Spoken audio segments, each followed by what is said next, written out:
A aula a seguir é sobre a questão 42 do Enem 2001, Caderno Amarelo. Ela inicia com a apresentação do fragmento da obra Memórias Póstumas de Brás Cubas, de Machado de Assis.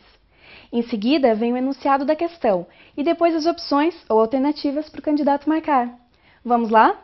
Primeiro, vamos ler a questão. Não esqueçam, leiam a questão inteira, ou seja, leiam a introdução, o fragmento do texto, o enunciado da questão e as opções ou alternativas propostas. Vejam no slide. No trecho abaixo, o narrador, ao descrever a personagem, critica sutilmente um outro estilo de época, o romantismo. Naquele tempo, contava apenas uns 15 ou 16 anos. Era talvez a mais atrevida criatura da nossa raça, e com certeza a mais voluntariosa. Não digo que já lhe coubesse a primazia da beleza entre as mocinhas do tempo, porque isto não é romance em que o autor sobredoura a realidade e fecha os olhos às sardas e espinhas. Mas também não digo que lhe maculasse o rosto nenhuma sarda ou espinha, não. Era bonita, fresca, saía das mãos da natureza, cheia daquele feitiço precário e eterno que o indivíduo passa a outro indivíduo para os fins secretos da criação. A frase do texto em que se percebe a crítica do narrador ao romantismo está transcrita na alternativa. A. O autor sobredoura a realidade e fecha os olhos às sardas e espinhas. B. Era talvez a mais atrevida criatura da nossa raça. C. Era bonita, fresca, saía das mãos da natureza cheia daquele feitiço precário e eterno. D. Naquele tempo, contava apenas uns 15 ou 16 anos. E. O indivíduo passa a outro indivíduo para os fins secretos da criação. Vocês conhecem ou conheceram Machado de Assis? Estamos falando do escritor Machado de Assis. É claro que vocês conhecem ou pelo menos ouviram falar, certo? Machado de Assis era um gênio. Isso mesmo, um gênio. Sabem por quê? Acompanhem que informações interessantes. Ele era descendente de escravos, o que na época era motivo de muito preconceito. Tinha epilepsia, era gago e míope. Contudo, aprendeu a falar francês com um padeiro, para o qual trabalhava, e aprendeu estudando sozinho, alemão e inglês. Bacana isso, né? Que força de vontade e que inteligência! Por isso é que é muito importante estudar. Estudem sempre, leiam sempre mais e mais e mais. E sabe o quê? A caligrafia de Machado de Assis era tão ruim, mas tão ruim, que às vezes até ele tinha dificuldade de entender o que escrevia. Mais algumas curiosidades. Carolina Machado, a esposa do escritor, era 4 anos mais velha que ele. Ficaram juntos durante 35 anos e só se separaram com a morte dela. À época acreditavam que era ela quem revisava os textos de Machado. Enquanto escrevia Memórias Póstumas de Brás Cubas, do qual foi retirado o trecho dessa questão, Machado de Assis foi acometido por uma de suas piores crises intestinais, complicando ainda mais a sua frágil visão.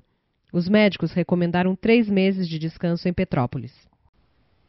E daí, sem poder ler nem redigir, ditou grande parte do romance para a esposa Carolina. Que bacana essa mulher, não? Querem mais? Foi ele quem criou a Academia Brasileira de Letras. Em janeiro de 1897, Machado de Assis foi eleito presidente da instituição. Não disse que ele era um gênio? Pesquisem mais sobre a sua vida, vocês vão se surpreender com a genialidade dele. Pois bem, essas informações e curiosidades já vão nos ajudar a pensar na resolução da questão 42 do Enem de 2001. Interessante, não? Gostaram? Entenderam a questão? Ou está um pouco confuso por causa da linguagem empregada pelo autor? Não está difícil, não.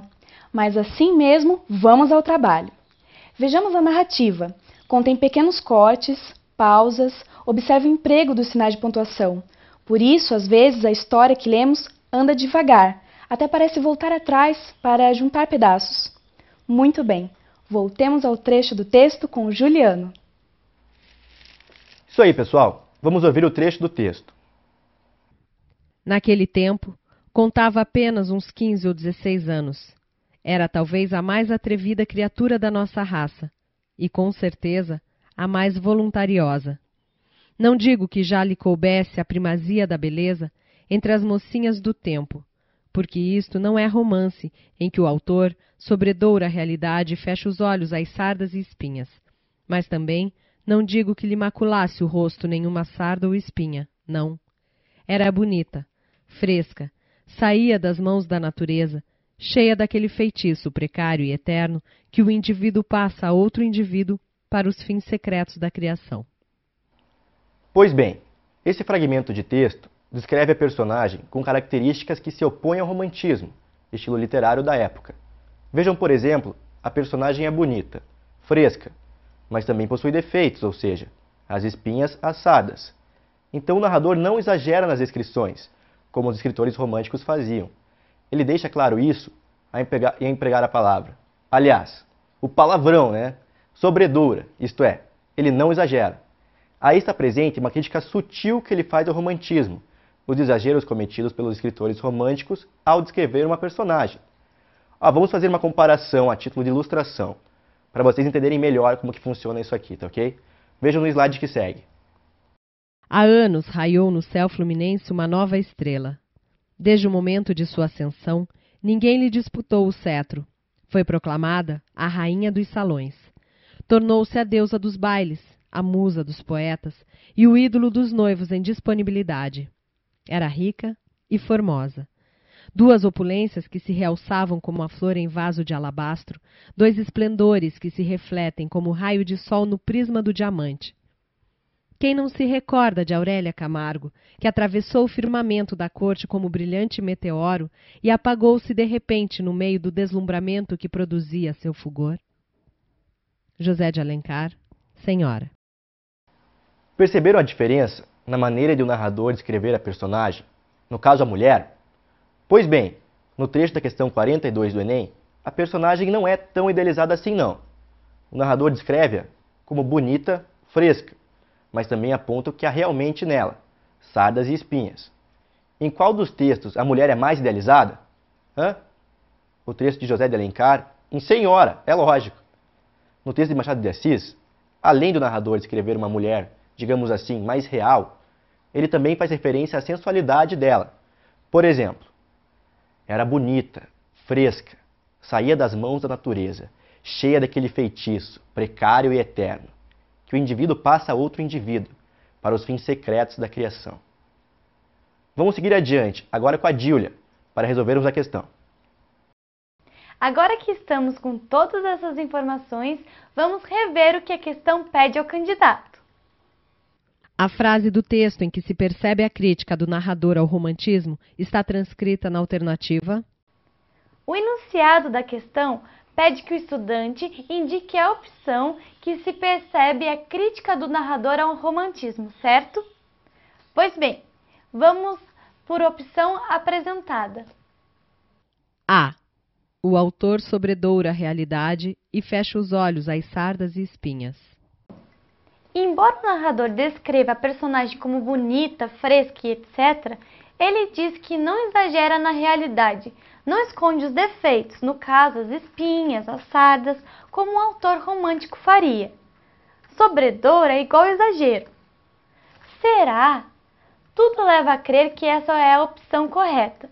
Mas vamos trabalhar as outras opções para que a gente possa ter certeza qual delas está definitivamente de acordo com o que se pede. B. Era talvez a mais atrevida criatura da nossa raça. Nesse trecho, o narrador descreve um dos aspectos psicológicos da personagem com uma certa dose de humor. Dessa descrição, portanto, encaixa nas características do romantismo, porque é escritor romântico que caracteriza a personagem com esse tipo de comportamento. Conclusão, eliminamos a letra B. Vamos para a próxima? C. Era bonita, fresca, saía das mãos da natureza, cheia daquele feitiço precário e eterno. Aqui, o narrador também descreve a personagem de uma maneira romântica, ao início de idealização da personagem. Depois, na sequência do texto, é que se percebe a mudança de tom ao descrevê-la. Conclusão, eliminamos também a letra C. Próxima. D. Naquele tempo, contava apenas uns 15 ou 16 anos. Nessa passagem, o narrador apresenta uma descrição geral da personagem, para que o leitor crie a imagem de uma pessoa nova. Essa é uma descrição física, comum a qualquer personagem de qualquer história, variando o número da idade, é claro. Conclusão, eliminamos a letra D. Agora a última opção. E. O indivíduo passa a outro indivíduo para os fins secretos da criação. Aqui o narrador descreve todo o viço, toda a jovialidade da personagem. Também há uma indicação da sensualidade dela. Mas esse modo de descrever uma personagem ou mulher já apareceu no final da fase romântica da literatura. Conclusão, eliminamos a letra E também. Peraí, eliminamos todas? Não! Agora sim podemos rever a opção A, lembram? A. O autor sobredoura a realidade e fecha os olhos às sardas e espinhas. Ficou fácil, não? Claro que era a letra A correta. Muito bem. Entenderam a lógica do Enem? Esse processo de eliminar as opções que vocês têm certeza que nada tem a ver com o texto apresentado é muito prático e ajuda bastante na reflexão. Viram como fica fácil assim? Mais uma vez finalizamos a análise da questão. Aqui vai uma dica para vocês. Como um fragmento de poema trabalhado na questão do Enem faz parte do realismo brasileiro, sugiro que vocês assistam ao filme Dom. Dom é um filme brasileiro de 2003, do gênero drama, com roteiro e direção de Moacir Góes e é uma reimaginação da obra Dom Casmurro de Machado de Assis. Bento Marcos Palmeira é um homem cujos pais, apreciadores de Machado de Assis, resolveram batizá-lo com este nome em homenagem ao personagem homônimo do livro Dom Casmurro. Tantas vezes foi justificada a razão de homenagem que Bento cresceu com a ideia fixa que seria o próprio personagem e destinado a viver exatamente aquela história. Até chamava sua amiga de infância no Rio de Janeiro, Ana, Maria Fernanda Cândido, de Capitu. Seus amigos, conhecedores do seu sentimento de predestinação, lhe apelidaram de Dom. Bento e Ana separaram-se quando a família do menino mudou-se para São Paulo. Já adulto, Bento foi trabalhar como engenheiro de produção e vinha frequentemente ao Rio de Janeiro. E lá que Dom reencontra sua Capitu e dali renasce um romance de infância, só que agora avassalador. Então, valeu a dica? Bom filme, gente, e continue estudando e treinando qual é a lógica das questões do Enem. Bom trabalho!